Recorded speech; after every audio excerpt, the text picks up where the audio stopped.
صلی علی رسولہ الکریم اما بعد عن ابی ہریرہ رضی اللہ تعالی عنہ ان النبی صلی اللہ علیہ وسلم قال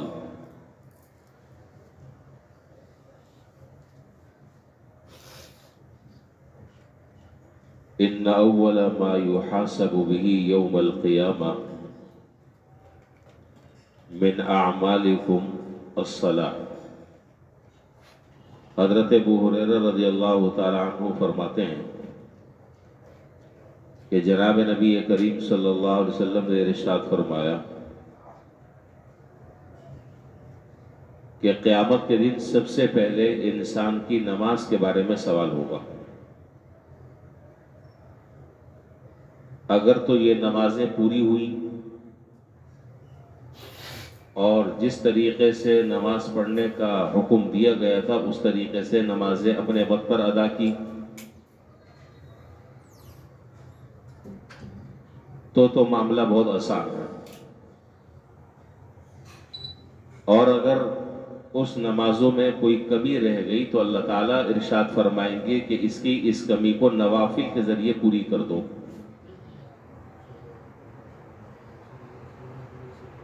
اگر خدا نہ خواستہ اللہ نہ کرے آدمی کے نام اعمال میں نوافل کا کوئی خانہ ہی نہیں، پھر وہ کمی کیسے پوری ہوگی؟ رمضان المبارک کے اس بابرکت مہینے میں جہاں ہم الحمدللہ فرائض اہتمام سے ادا کر رہے ہیں،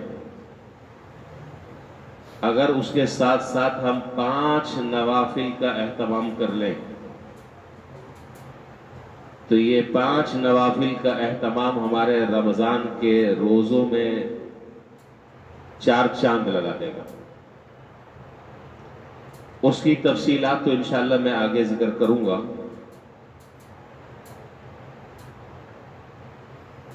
البتہ آج جو مختصر سی بات عرض کرنی ہے وہ یہ کہ آدمی کو فرائض کے ساتھ ساتھ نوافل کا بھی اپنے پاس اسٹاک رکھنا چاہیے۔ یہ ہو سکتا ہے کہ ہمیں ضرورت پڑ جائے اور پھر خدا نہ خواستہ اللہ نہ کرے ہمارے پاس نہ ہو۔ فرائض تو اپنی جگہ ہے، اس میں تو بات کرنے کی ضرورت ہی نہیں ہے، وہ تو ہر مسلمان جانتا ہے اور سمجھتا ہے کہ نماز فرض ہے۔ اسی لیے علماء نے لکھا کہ اللہ تبارک و تعالیٰ کا تقرب حاصل کرنے کے 2 بہترین ذریعے ہیں، اور ان 2 ذریعوں کے بغیر کسی انسان کو کسی قیمت پر اللہ تعالیٰ کا قرب نصیب نہیں ہو سکتا۔ ان میں سب سے پہلی چیز ہے اہتمام فرائض مع اجتناب محرمات۔ میں نے 2 باتیں ذکر کی، اہتمام فرائض مع اجتناب محرمات۔ سب سے پہلی چیز جس سے انسان کو اللہ تعالیٰ کا قرب نصیب ہوتا ہے وہ ہے فرائض کا اہتمام اور محرمات اور گناہوں سے بچنا۔ یہ دونوں چیزیں اصل ضروری ہیں۔ آدمی فرائض کا اہتمام تو کر رہا ہے لیکن گناہوں میں بے دھڑک چھلانگ مار رہا ہے، جو گناہ ہے نہیں رکتا، اور اس گناہ کو وہ مرتکب ہو جاتا ہے، کسی قیمت پر اللہ تعالیٰ کا تقرب نصیب نہیں ہو سکتا۔ اور دوسری بات اہتمام نوافل مع اجتناب مشتبہات یا مکروہات، کہ آدمی فرائض کا اہتمام کرے، گناہوں سے بچے، اور دوسرے نمبر پر نوافل کا اہتمام کرے اور مکروہات سے بھی بچے۔ جو چیزیں ناپسندیدہ ہیں، شریعت نے جس پر ناپسندیدگی کا اظہار کیا ہے، ان چیزوں سے اگر وہ بچ رہا ہے اور نوافل بھی اہتمام سے پورے کر رہا ہے تو اللہ تبارک و تعالیٰ کی رحمت سے امید ہے کہ انشاءاللہ اللہ تعالیٰ کا اس کو تقرب نصیب ہو جائے گا۔ تو یہ نوافل جو ہیں وہ فرائض کی تکمیل کا ذریعہ ہیں، اور فرض نماز کے علاوہ عام طور پر جو ہم سنتیں ادا کرتے ہیں، سنتیں غیر موقدہ، یہ بھی نوافل ہیں۔ یہ تو خیر اپنی جگہ، لیکن میں خاص طور پر جن 5 نوافل کا میں ذکر کر رہا ہوں ان میں سے سب سے پہلے نمبر پر ہے نماز تہجد۔ کون آدمی ہم میں سے ایسا ہوگا کہ جو سحری کے لیے اٹھے اور اس کو اتنا موقع نہ ملتا ہو کہ وہ 2 4 6 8 12 رکعتیں پڑھ لے؟ جناب نبی کریم صلی اللہ علیہ وسلم نے مختلف مواقع پر آپ نے حسب حالات اور حسب مواقع آپ نے 2 رکعت بھی پڑھی، 4 بھی پڑھی، 8 بھی پڑھی، 12 رکعتیں تک پڑھنا آپ سے ثابت ہے، اور اکثر حدیث کی کتابوں میں جو تعداد ملتی ہے وہ 8 کی ملتی ہے۔ لیکن اگر کسی کے پاس وقت اتنا نہیں مل رہا، وقت کیوں نہیں مل رہا؟ وقت نکالنا چاہیے۔ اس کام کے لیے وقت نہیں ہے تو پھر کس کام کے لیے؟ یہ کوئی بیکار کی چیز تھوڑی ہے۔ تو یہ بات تو ہے ہی نہیں کہ وقت نہیں مل رہا، وقت ہے سارے چیزوں کے لیے، لیکن اس کے لیے ہمارے پاس وقت نہیں ہے، اور سارا مسئلہ یہ کہ اس کے لیے وقت نکالیں، اور یہ رمضان میں عادت ڈالیں، عادت۔ اور یہ تہجد کی نماز جو ہے وہ یہ جا اور وہ جا یہ نہ ہو، یہ سکون کے ساتھ ہو، خشوع خضوع کے ساتھ ہو، ایک ایک رکن جو ہے وہ اہتمام کے ساتھ آدمی ادا کرے، جتنا قرآن کریم کا حصہ اس کو یاد ہے، جتنی صورتیں یاد ہیں، بہتر یہ ہے کہ نماز تہجد میں وہ سارا قرآن کریم کا حصہ پڑھے۔ اکثر مسلمان ایسے ہیں، سورہ واقعہ یاد ہوتی ہے، سورہ ملک یاد ہوتی ہے، سورہ یاسین یاد ہوتی ہے، سورہ کہف یاد ہوتی ہے۔ اب ضروری نہیں ہے کہ آپ کو سورہ کہف سے جمعے کو پڑھنی ہے، یہ سورہ واقعہ آپ کو راتی کو پڑھنی ہے، سورہ یاسین آپ کو دن نہیں پڑھنی ہے، دن جب دکان کھولنا ہے، نہیں۔ یہ اللہ تعالیٰ نے جو موقع عطا فرمایا، اس موقع سے فائدہ اٹھانا یہ ہے کہ جتنا زیادہ سے زیادہ قرآن کریم کا حصہ آپ کو یاد ہے وہ اس نماز تہجد میں پڑھیں، پھر آپ اس نماز کی برکت دیکھیں کیا ہوتی ہے، اللہ تعالیٰ اس نماز میں کیا برکت عطا فرماتے ہیں۔ تو اہتمام سے جتنا حصہ یاد ہے اس کو نماز تہجد میں ہم ادا کریں۔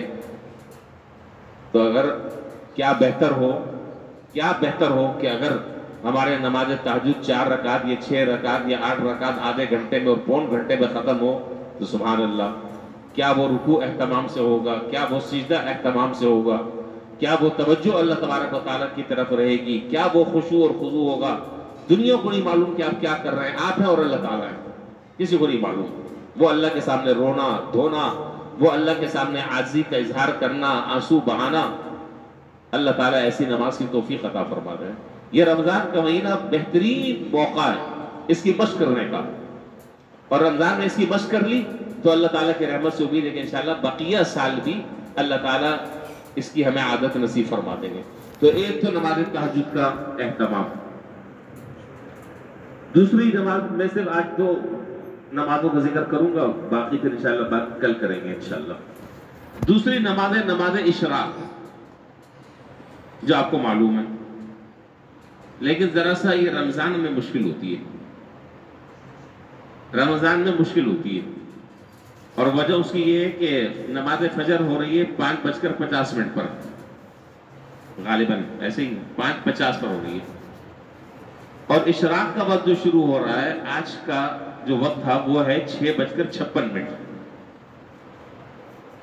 کتنا ٹائم ہو گیا؟ 5:50 15 منٹ آپ لگا لیں فجر کی نماز کے، جی 15-20 منٹ، اور 15 منٹ آپ لگا لیں، 10 منٹ لگا لیں اس کے بعد درس کے، 25 منٹ ہو گئے۔ اس کے بعد 6:56 تک بیٹھنا، یہ بڑا مجاہدہ ہے رمضان میں خاص طور پر، عام دنوں میں نہیں۔ اب اس میں بیٹھ کر قرآن کی تلاوت میں آدمی نیند کے جھٹکے لگ رہے ہیں، نیند سے طبیعت بے حال ہو رہی ہے، اور بس یہ سوچا کہ ابھی نماز پڑھنی اور ایک دم جا کر بستر پہ گرنا ہے، لیکن آدمی قربانی دے رہا ہے، مجاہدہ کر رہا ہے، قرآن کی تلاوت میں مشغول ہے، دعا میں مشغول ہے، ذکر کر رہا ہے، تسبیحات پڑھ رہا ہے، اور یہ وقت سارا ان کاموں میں لگا رہا ہے، اور پھر جب اشراق کا وقت ہو جاتا ہے تو وہ اشراق پڑھ کر وہ جا رہا ہے۔ تو حدیث میں جناب نبی کریم صلی اللہ علیہ وسلم فرمایا کہ جس آدمی نے فجر کی نماز پڑھی اور فجر کی نماز پڑھ کر وہ اپنی جگہ بیٹھا رہا، قرآن کی تلاوت میں، ذکر اور اذکار میں اور دعاؤں میں وہ مشغول رہا، تو نماز اشراق کی 2 رکعت یا 4 رکعت پڑھ لی، ایک مقبول حج کا اور ایک مقبول عمرے کا اللہ تعالیٰ ثواب عطا فرماتے ہیں۔ اور رمضان کے مہینے میں اگر اشراق پڑھ لی تو کتنے حج؟ جی کتنے حج؟ نہیں بتا رہے، ایک آواز آئی ہے پیچھے سے،